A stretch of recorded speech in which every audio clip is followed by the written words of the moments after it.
Welcome to In All Honesty, the podcast where we talk about the impact of inflammatory neuropathies like Guillain-Barré syndrome, CIDP, MMN and other related conditions. I'm Rich Collins, the Chief Executive of Inflammatory Neuropathies UK, the only UK charity that solely supports people impacted by these life-changing conditions. On each episode of this podcast, I'll be joined by someone who has something to say about inflammatory neuropathies. We will have some very honest chats, and I'm sure there's going to be some tears, mainly from me, along with some laughs. If you want to know more about what Inflammatory Neuropathies UK do, then head over to www.inflammatoryneuropathies.uk. I'm really pleased today to be joined by one of my favourite people. It's my boss. It's Carol Hooper. Hi, Carol. She's the chair of Inflammatory Neuropathies UK. Oh, it's very strange to hear you call me boss. Do you know, it's just... I call you boss all the time. Don't pretend otherwise. Carol's amazing. She's incredible because she brought me in to this organisation, but she leads it incredibly well. She knows all about inflammatory neuropathies and how they impact people, and she is really the driving force behind the organisation and how we're moving forward. So this is a really good opportunity to dig a little bit more into Carol's story and hear about what she thinks about this organisation and how we should take it forward. So let's start at the beginning. Carol, tell us a little bit about you and who you are.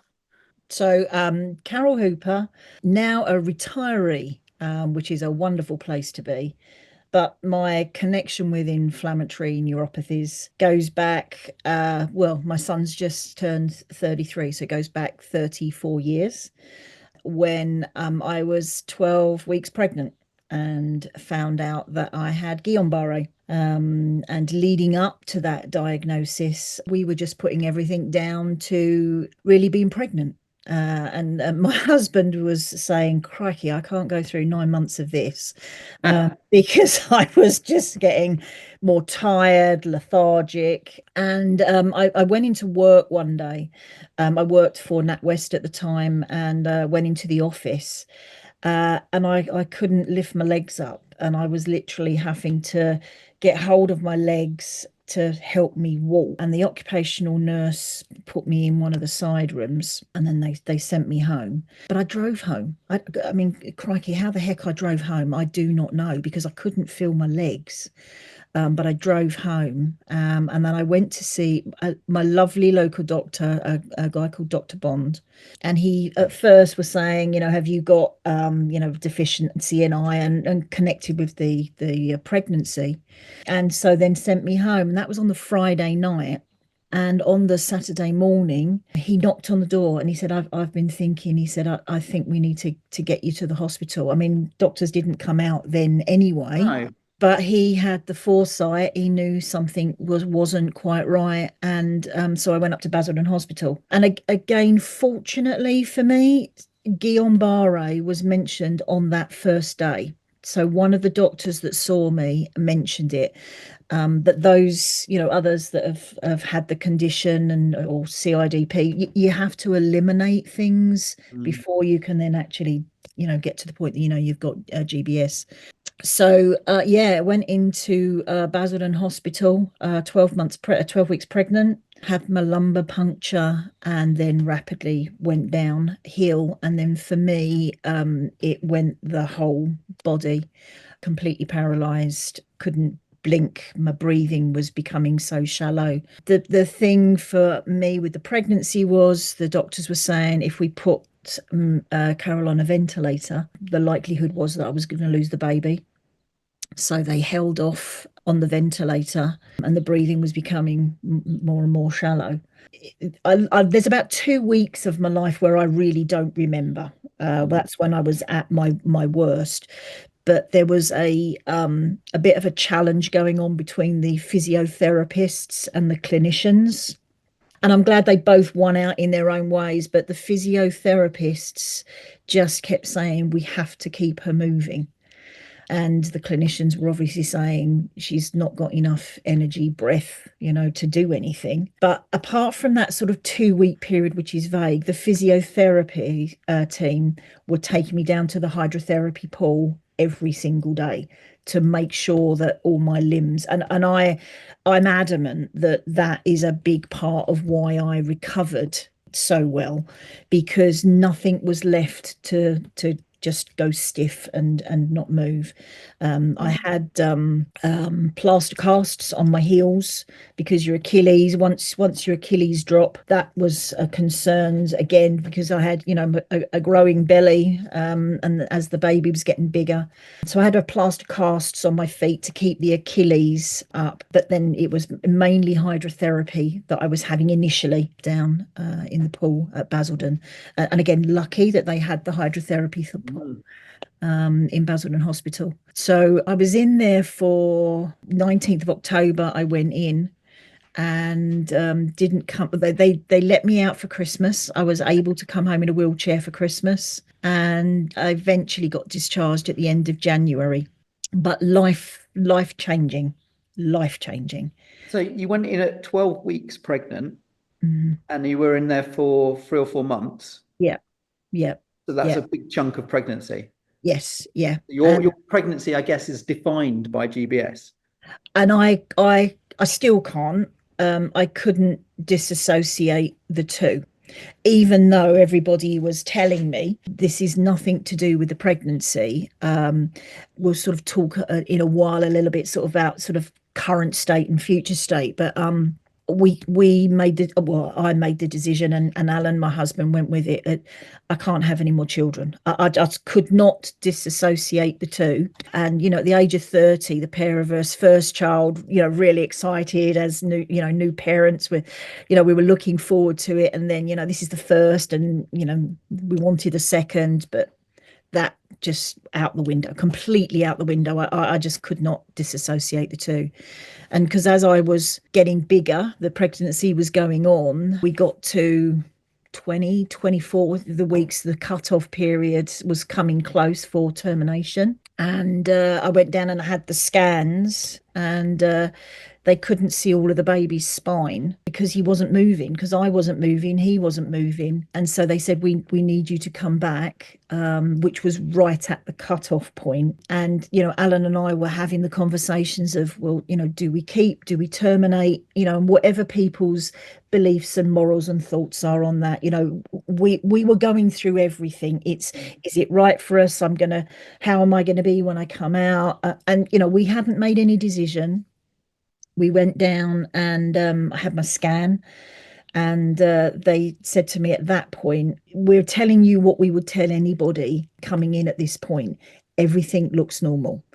And we just had to make that decision. Do we go with it? And we decided, we'll keep the baby. And his progress was good, slow in some areas. He was obviously I was on a feeding tube for a while, and he was taking all the nutrients and I wasn't getting anything. So Cool children, eh? yeah.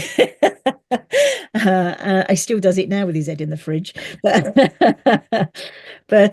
yeah, so that was quite a challenging time. And then when it came to the point of actually then coming out of hospital, because the muscles and everything had gone. I mean, they were even talking about, have I got to have support to hold, the belly, and everything. And it just compounded on the whole getting back to walking, because I was getting bigger and bigger, and the muscles were being put under more and more strain. I guess I know the answer, but I presume he was all right, and you didn't call him Guillain. No, Missed the trick there, didn't you? yeah, he's fine.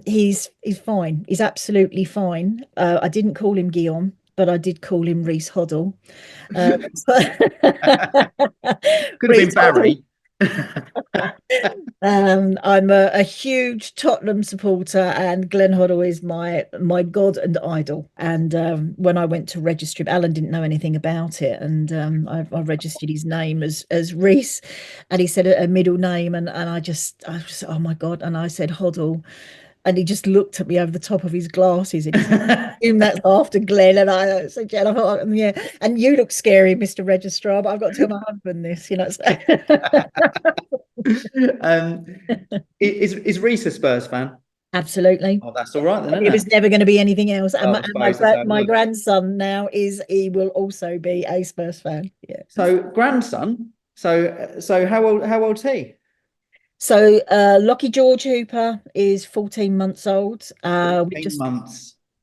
yeah, he's a beast. He's going to be a big boy. Bit young to be choosing his football team. He's still time he might choose to support Gillingham. This is called brainwashing. Do you know?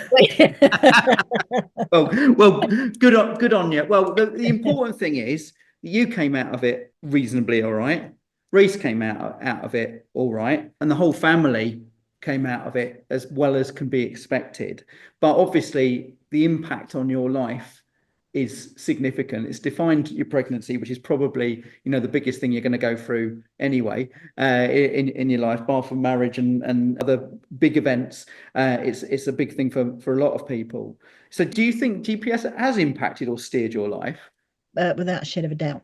It's affected me, it's affected Alan. You go into hospital and being the acute illness that it is, I was at the peak of my fitness health. I was doing 2, 3, 4 aerobics classes a week. I was playing squash, well, 4, 5 times a week. Alan and I lived over the local sports club. We were just 30-year-olds. We got married at 22. We had an absolute ball. Having a child was a decision for me. I never got a maternal wash over me. It was a choice of, are we going to have a child? And yeah, we'd committed and made that decision, and bang, that was taken away. The time in hospital, the diagnosis, I think it was about 2 weeks to get that diagnosis, which I think is sort of pretty standard, maybe faster for some people. As I say, there was a doctor there that mentioned Guillain-Barré when I went in. But you get diagnosed, you're in there and you're treated then as a patient. But then obviously when I came out, I went straight into the maternity ward because Reese was being born, and I'm sitting in my bed. The dinner trolley had come round and it was put into the sort of the room, and I was waiting for the dinner trolley to come to me. And one of the nurses said, dinner's ready, Carol. And so I said, well, is somebody going to bring it to me? And she just looked at me and she said, you're not ill. You're not ill. You're having a baby. And that was okay, I'm not ill. I'm not ill. However, it was it affected me in that I for a while I became very selfish because it was all about me, and I wanted to just get back to normal. And even when I had Reese, people at work didn't even know that I were pregnant. A lot of people didn't even know I was pregnant because I'd gone straight into hospital. And I didn't really talk. I mean, I went back to work when he was 9.5 weeks old. My mum and dad looked after him, so he was in good hands. But there was a big part of me which was, I just need to get back to work. I just need to let everybody know I'm still here. I'm quite career oriented. And it was just, it's gone. I'm out of hospital now, and I'm just carrying on. We carry on with our lives. And it's been the same for Alan in the respect of, we went through so much in that 3-4 month period that when Reese arrived, it was okay, Guillain-Barré, that's it. That's done. Put that to one side. And then you just get on. But it's constantly in the back of your mind. And anytime I got a cold or a twinge, I would go into an internal, not panic, but an anxiety, I guess it was, as is this a start? You lay in bed of a night and you lie on your side and you get pins and needles, and I'd go into a panic that I've got pins and needles in my fingers. Is this the start of it again, and bringing that all up? We hear that an awful lot is people really, really worried about it coming back, that fear of it returning. And I don't think that for many people who've been through GBS, that everyone's told you've had it. You haven't got it, you've had it. You've had it, it's gone. You're recovering now. But I think for everybody who's been through it, people still worried it's going to come back. It's going to relapse. It's going to, even Yeah. if it's not likely to, it's going to Yeah. be there. And I guess for you, who then buried yourself into work and put it away, do you think that was a good idea? Do you think that was helpful? Was it as it meant that it got worse when you were thinking about it in the back of your mind because you hadn't kind of maybe dealt with it at the time? I think it's made both myself and Alan stronger people. I mean, we're positive people. Anyway, I'm more half full. Alan is more half empty. That's just the nature of the two of us. I guess that's our yin and yang, that what makes us work. But I think it's made the pair of us stronger in our own way because it has just been it's done. Let's move on. Let's move on. And we did. We Mm. we've brought up Reese and we've got the grandson and it's been fine. However, I think for me, becoming a trustee of Inflammatory Neuropathies UK, talking about things has made me realise how much we bottled things up, both of us, because in actual fact, looking at Alan and again, a 30-year-old guy looking at his pregnant wife, what she was going through, he was going through just as much as what I was as going through. And, that I think that's been a realization that, talking about it for us, would that have helped? I'm not sure it would. I mean, different people, different Mm. ways. I think acknowledging it perhaps earlier, yeah, may have helped. But I think the thing for me is, when I sort of joined, I look at sort of the process of diagnosis, you're in, you're coming out. There is nothing in place for people with GBS that when you come out of hospital, that's it. It's like you say, you're over it. You're not over it. You're not over it. And that's a huge gap for me. Some people need to talk immediately. Would it have helped? I'm not sure. It might have done. But now is the time for me. Now, and the reason I say now's the time for me, we mentioned my grandson, my son and daughter-in-law, and I know they won't mind me mentioning this in this context, that that they went through two miscarriages before they had Lockie, and which was very sad and upsetting for the pair of them. For me, all I kept thinking was, have I done something to Reese? Did I do something? But did the Guillain-Barré affect Mm. Reese in any way? And then obviously Lockie was born last year, fit, healthy, £10.5. He's got all his fingers, toes. He's a whopper. He's just a joy. But when he was born, we were over at Mads and Reese's when they brought him home. And to see Maddie walk in with Lockie just brought everything back, everything back. And all I could see was Alan and I walking in here, our house with Reese. So it's made me far more emotional. And we had a story running on our website a couple of months ago about the lady that was pregnant, and she shared her story, and I showed Alan the video, and Alan cried. Now Alan's 6'4", big guy, but he cried, and I just said, why? He said it's just brought it all, flooding back, and that was the point for me, which was we never talked, we didn't talk about it. We just buried it, and it's not healthy. It isn't healthy. You do need to talk about it. um and at least now for us, we talk about it more since I've been a trustee, because it's part and part of what we're doing. So has it steered my life? Very much so. It's made me very I mean, I think I'm that kind of person anyway, Rich, if I'm honest, but it's driven me. I got over the selfishness because, Alan, pretty much told me, sort yourself out. So we had those conversations, and but no, it's steered me. I focused on my career, and now in retirement, I just feel I want to be able to give something back, because what I went through, I can't say I don't want anybody else to go through it, because they're gonna, if you're gonna get it, you're gonna get it. To what extreme, that's one of those things. But as a charity, we can be there to make life so much better for the people that are impacted, and or their carers, family, because it's needed. It's very much needed.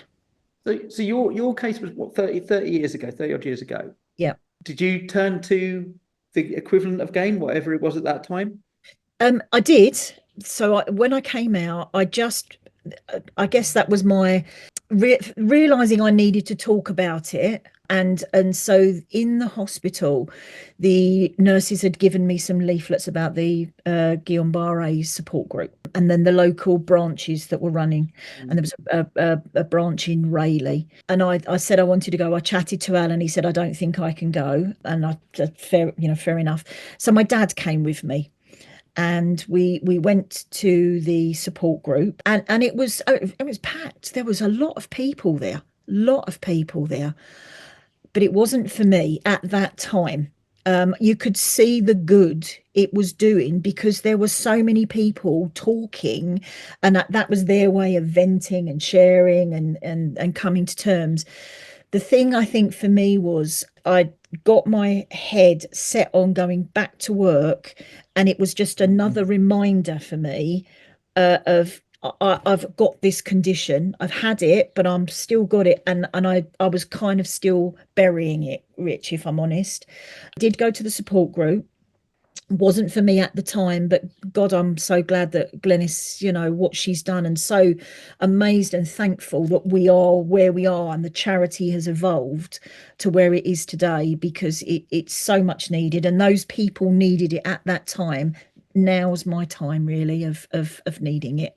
And I guess that's, we offer things in loads of different ways because people want things in different ways. So, local groups are great for some people. Some people want one-to-one peer support. Other people just want a bit of information on the website to do it. Everyone deals with things in different ways, and that's that's the wonderfulness of human nature, is that we're all very different, and everyone's experience of GBS is different as well. So it's good that we have those things to make sure they're there for everybody.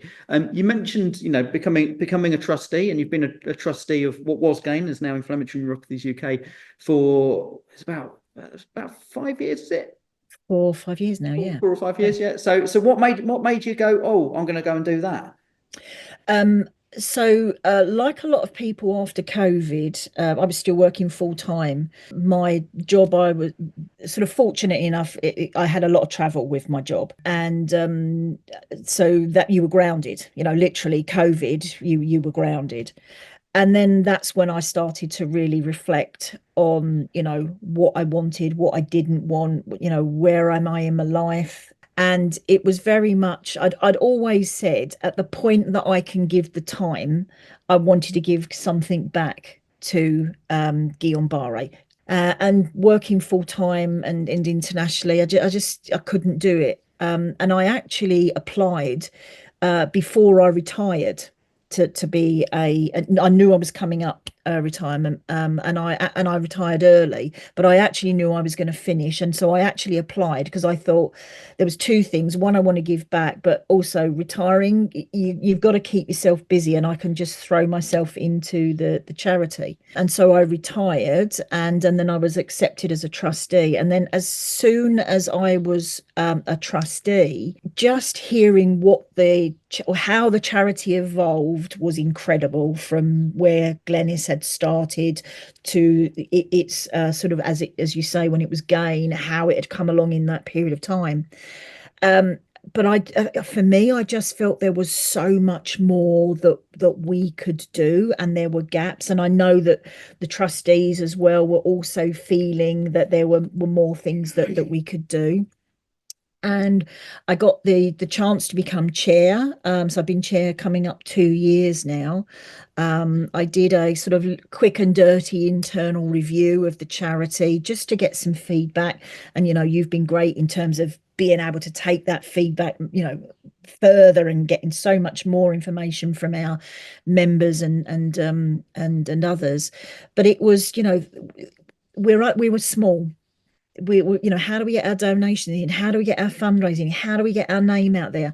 But also it was that this process, diagnosis, you're in it afterwards. Where's the gaps? And that big piece around the physiotherapy. As I said, I think that is a huge thing for me as to why I've been able to be as mobile as I can. We were offering the physio packs, but I think there's more we can do on the physiotherapy side.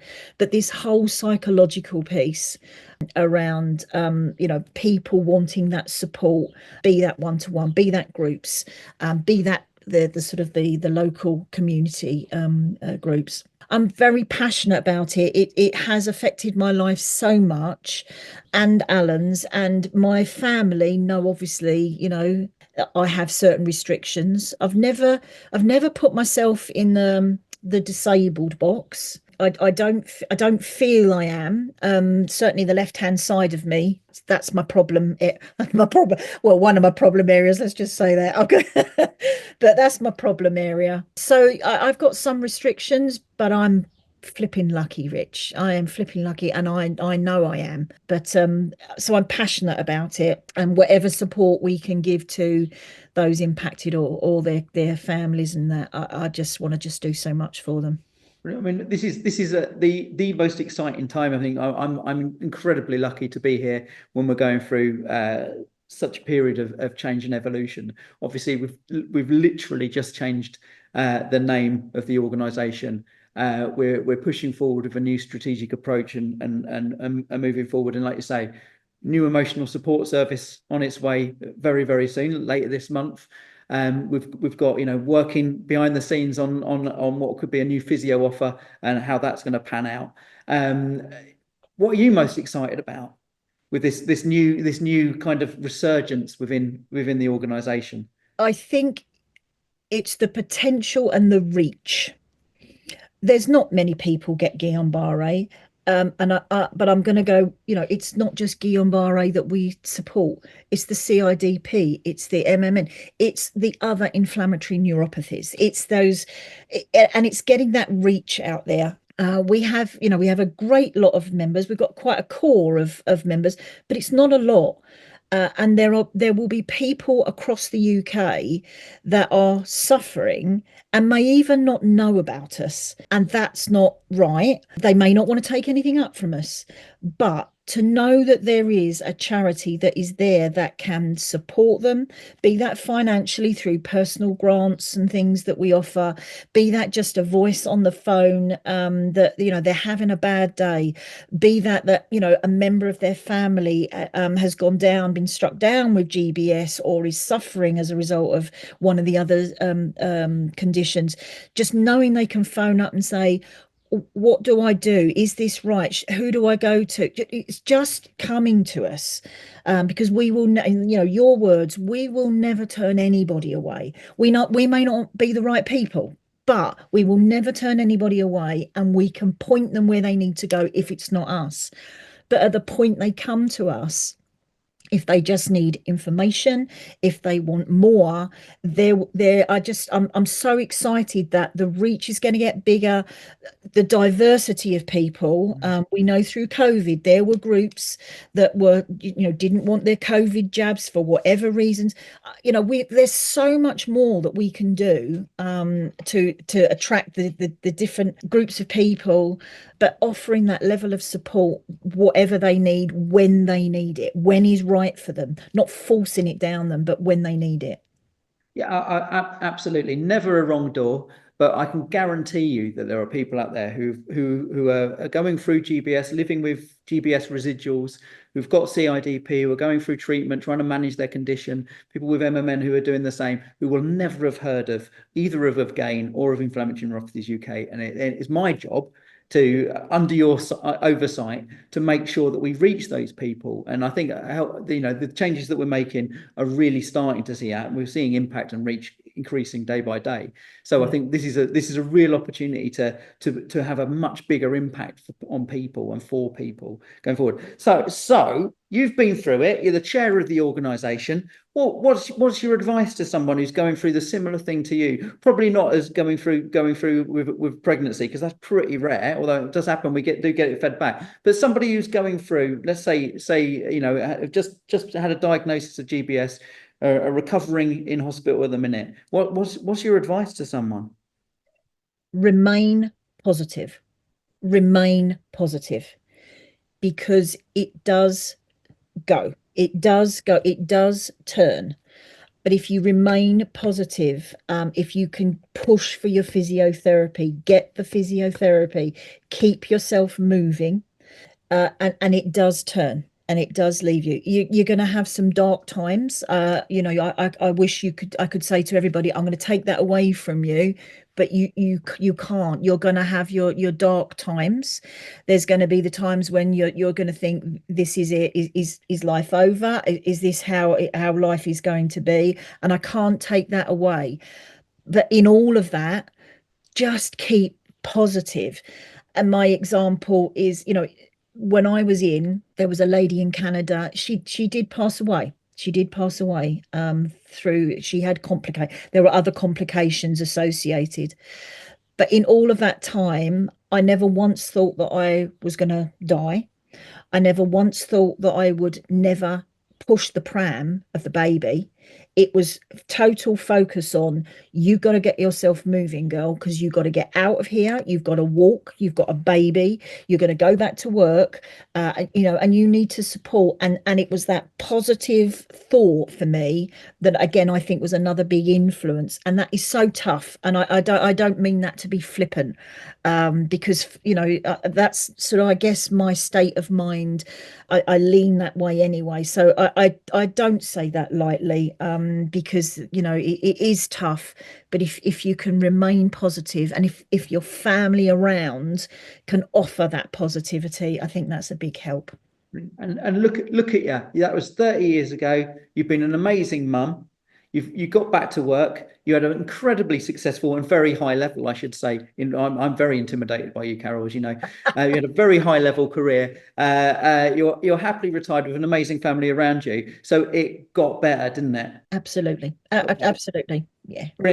Carol, I'm very conscious of time. I know you're not a big fan of the social, so I'm not going to ask you to say, what your TikTok account is. But I know you've got one.